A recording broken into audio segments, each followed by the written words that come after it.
Hi, my name is Rod Cook, and I started a blog called The Runner's Devotional. And people often ask me, how did you start running? How did you get started? And they say, well, why do you keep running? It looks so painful, especially when you do it. And so I go back to how I got started. My kids were all in cross country, and I was looking for ways to lose weight in my middle age here and try to get some exercise. So I thought, well, my kids are all running, it'd probably be good if I started running too. And so one day on the way home from work, I thought, oh, I'll just try it. I have to walk to my car. I'll just run, see how far I can get. So I ran down the block and I made it about probably 40 meters, and that was all I could take the first day.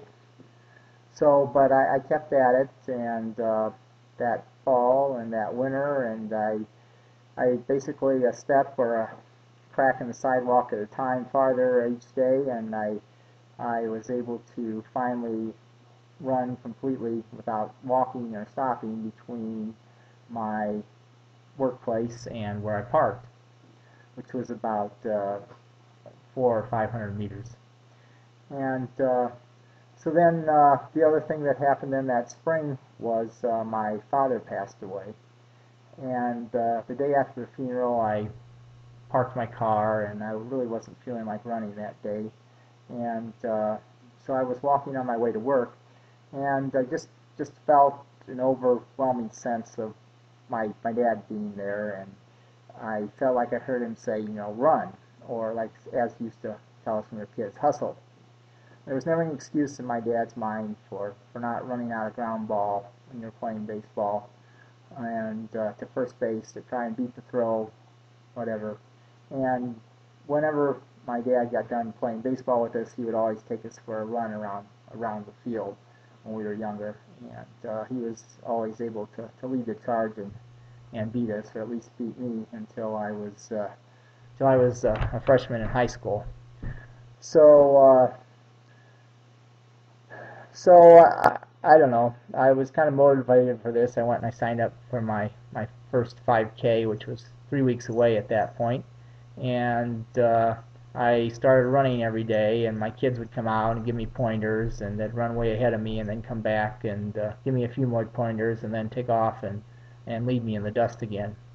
But anyway, after 3 weeks, I was able to run 5K without stopping, and I ran in the charity race, and I completed it in slightly over 32 minutes. So nothing, very, very slow, and even today I'm still not very fast. But at this point, I was starting to get a runner's high, I guess you'd call it, when I practiced, and also when I ran in the race, and I was feeling good about running, and so I kept on doing it. I eventually progressed up to 10K and 10 mile, and eventually a marathon even.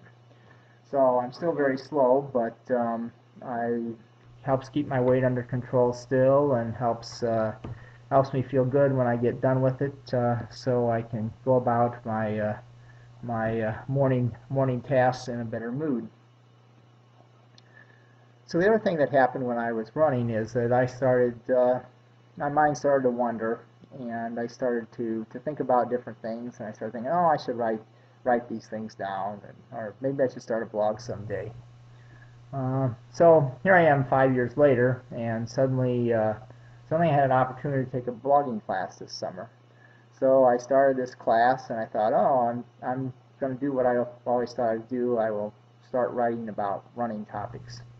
Of course, before I can do that, I have to meet the requirements for my class. So a lot of my early posts here are on different topics, and even some of the topics I wouldn't say they're necessarily about running. A lot of the things I think about during my daily run is how running is like life, how life is like a marathon, perhaps. And so I being middle-aged, I feel like I'm at basically at mile 14 of the marathon, and I'm hitting a steep upgrade. But nevertheless, I have to keep on plotting, and that's that's kind of what the essence of my blog is about. And my family's very important to me, and I enjoy traveling, so I'm sure there's going to be lots of pieces about my my experiences with my family and my kids, and places we go and see, and I've already got a sample piece out there from our trip to the San Diego Zoo this summer. So I hope to continue posting in that vein, and if you have any tips for me, either from a running standpoint or from a blogging standpoint, I'd appreciate it, because I still feel like I'm a beginner in both of those arenas. Anyway, thanks for listening, and hope to be talking to you again soon.